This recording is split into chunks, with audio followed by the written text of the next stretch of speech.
शेतकरी बंधूंनो नमस्कार. Indian power weeder rotavator mini tractor, आज या मशिनरी बद्दल आपण संपूर्ण माहिती या व्हिडिओच्या माध्यमातून या ठिकाणी जाणून घेणार आहोत, ज्याला की आपण आंतरमशागतीचा बादशाह असं म्हणतो. तर शेतकरी बंधूंनो, या ठिकाणी इंडियन ॲग्रो इंडस्ट्रीज कृषी मॉल मोशी पुणे या ठिकाणी आपली ही कंपनी आहे. तर या कंपनीच्या माध्यमातून आपण शेतकऱ्यांना पारंपरिक शेतीपासून आधुनिक शेतीकडे वळण्यास या मशिनरींच्या माध्यमातून मदत करतो. तर आपण या व्हिडिओच्या माध्यमातून आजच्या की हा जो आंतरमशागतीचा बादशाह आहे, तर याच्याबद्दल संपूर्ण माहिती या व्हिडिओच्या माध्यमातून जाणून घेऊयात. की त्याच्यामध्ये हे कोणतं मॉडेल आहे, किती HP चं आहे, काम कसं करतंय, कुठल्या पिकांसाठी चालतंय, कोणकोणत्या अवजारे याला जोडता येतात, तर ही संपूर्ण माहिती, ॲव्हरेज किती आहे, तर ही संपूर्ण माहिती या व्हिडिओच्या माध्यमातून जाणून घेऊयात. तर शेतकरी बंधूंनो, हे दोन मॉडेल आहेत आपल्याकडं. तर 7.5 HP, 9 HP किंवा याच्यामधून अजून लहान आणि मोठे मॉडेल देखील आपण या ठिकाणी ठेवतो. तर शेतकरी बंधूंनो, सर्वप्रथम जाणून घेऊयात की हा जो आहे हा Indian power weeder rotavator mini tractor. तर याला या ठिकाणी तुम्ही पाहू शकता की ही वेगवेगळी सर्व अवजारे याला जोडता येतात. इकडे आपण अवजारे ठेवले आहेत. तर याची जी साईज आहे, तर आता ऍक्च्युली रुंदी म्हणायला गेलाल तर तुम्ही 2 फूट रुंदी आहे आता हे टायरची. तर हे जे रबरी टायर असतं जनरली तुम्ही शेतात घेऊन जाण्यासाठी याचा वापर करता. प्रॅक्टिकली शेतात काम करण्यासाठी तुम्हाला ह्या टाईपचे लोखंडी टायर त्याला लावावं लागतं. जसं की आपण हा आपला डेमो पीस ह्याला जोडलेला आहे. तर ह्या टाईपचे लोखंडी टायर आपण याला देतो. तर त्याच्यानंतर हे जे रोटावेटर याला जोडता येतात, तर हे रोटावेटर 2 फूट, 2.5 फूट, 3 फूट अशी साईज या ठिकाणी तुम्ही याची कमी जास्त करू शकता. साईडला हे एक तवा टाईपचा ब्लेड पण म्हणजे प्लेट याला दिलेली आहे, जेणेकरून तुम्हाला भातासाठी जे आपण चिकलणी करतो, तर त्या चिकलणी करण्यासाठी ह्या प्लेट्स असतात. तर ह्याला ऍडजस्टमेंट दिलेले आहे. आपण 2 फूट, 2.5 फूट मी जे तुम्हाला म्हटलं, या ठिकाणी तुम्ही बघू शकता की हे असं कमी जास्त करता येते.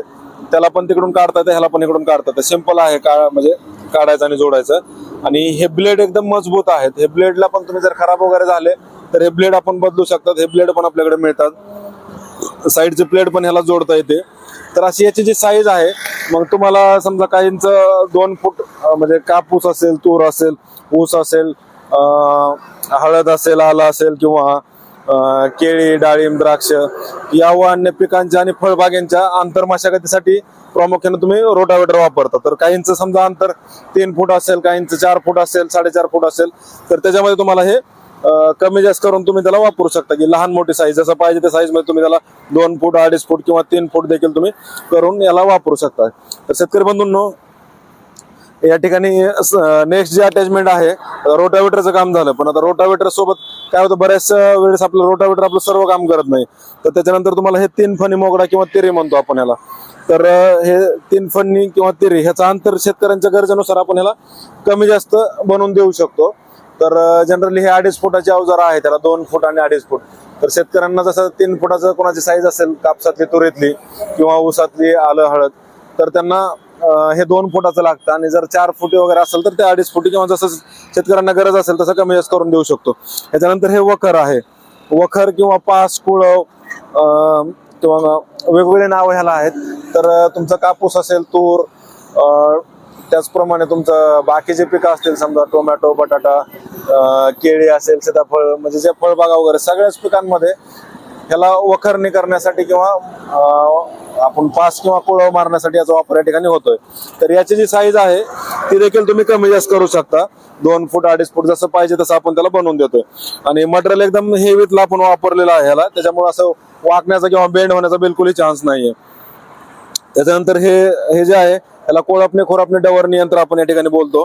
तर शेतकरी बंधूंनो, हे पाहू शकता, ह्याला 2 पास आपण कोळपण्यासाठी जोडलेले आहेत. तर ह्या पासांमधलं अंतर आता ह्याला 9 इंचाची एक पास आहे आणि 12 इंचाची त्याला आपण जोडून दिलेली आहे. तर ज्या शेतकऱ्यांचं अंतर समजा 9 इंच असेल, 12 इंच, 15 इंच, 18 इंच, 24, 30, पेरणीची जशी साईज असेल त्याच्यानुसार तुम्ही ह्याला गरजेनुसार आपण ऍडजस्टेबल बनवून देतो. किंवा ज्या शेतकऱ्याची जशी पेरणी असेल त्याच्यामध्ये सूट होणार अवजार आणि त्याच पद्धतीच्या पेरणीमध्ये चालणारे पास आपण त्याला या ठिकाणी देतोय.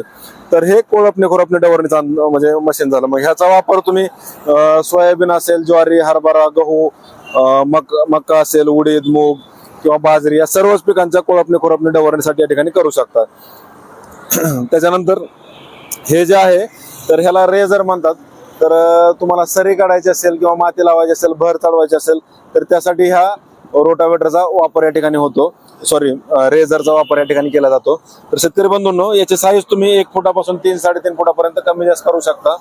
मग जशी तुम्हाला आल्याला भर लावायची असेल किंवा हळदी लावायची असेल किंवा बाकी मिरच्या, टोमॅटो, बटाटा, कोबी, फ्लावर यांच्यासाठी तुम्हाला सऱ्या काढायच्या असतील तर त्यासाठी याचा वापर प्रामुख्याने केला जातो. तर हे अटॅचमेंट झालं. याच्यानंतर ह्याला हे लोखंडी टायर आपण जोडलेले, हे पण तुम्ही बघू शकता. शेतकरी बंधूंनो, हे लोखंडी टायर, तर लोखंडी टायर देखील आपण ह्याला जोडतो. कारण काय होतं, बऱ्याचदा शेतकरी तुम्हाला बऱ्याच ठिकाणी तुम्हाला रबरी टायर ह्या रोटावेटर सोबत मिळतात, पण ज्यावेळेस शेतात तुम्हाला प्रॅक्टिकल काम करायचं असतं त्यावेळेस तुम्ही पाठीमागे जर एखादं अवजार जोडलं तर हे रबरी टायर काम करत नाही, कारण हे जागेवर फिरतात, लोड घेत नाहीये. तर त्याच्यासाठी आपण हे हेवी मधले आयरन व्हील किंवा लोखंडी टायर याला बनवून दिलेले आहेत, ज्याची रुंदी पण मुबलक प्रमाणात आहे आणि अतिशय मजबूत आहे. त्या ठिकाणी तुम्ही पाहू शकता, म्हणजे ह्याला काही अडचण नाहीये.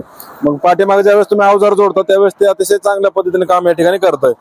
तर त्याच्यानंतर ह्याच्यामध्ये जे फीचर्स आहेत, आता गिअरचं फीचर्स कसं आहे तर ते बी आपण बघूयात.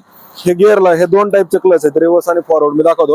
आता गिअर जे आहेत, आता हा न्यूट्रल गिअर आहे, म्हणजे न्यूट्रल ज्यावेळेस तुम्हाला रिव्हर्स घ्यायचे त्यावेळेस हे न्यूट्रल पोझिशनला. हा फास्ट एक आहे, स्लो एक आहे आणि रिव्हर्स एक आहे. तर हे 3 टाईपचे गिअर याला या ठिकाणी दिलेत, म्हणजे फॉरवर्डचे 2 आणि रिव्हर्सचा 1 असे 3 गिअर आहेत. तर या ठिकाणी तुम्ही बघू शकता याला की जे काही स्पेअर पार्ट असतात आपले, पाने असतील किंवा स्पॅनर असतील, तर ते ठेवण्यासाठी ह्याला इथं टूल किटचा एक बॉक्स आहे. त्याच्यानंतर रेस हातामध्येच दिलेली, तुम्हाला पाहिजे त्या रेसला तुम्ही स्पीड ऍडजस्ट करू शकता.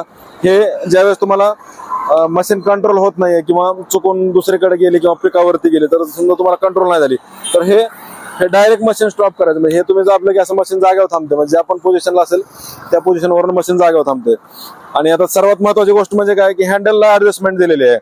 तर ह्या हँडलचे ऍडजस्टमेंट कसं की तुम्ही ह्याला असं पूर्ण असं मशीन सरळ चालते आणि हँडल तुम्ही ऍड ओपन करू शकता, म्हणजे इथं खोलून.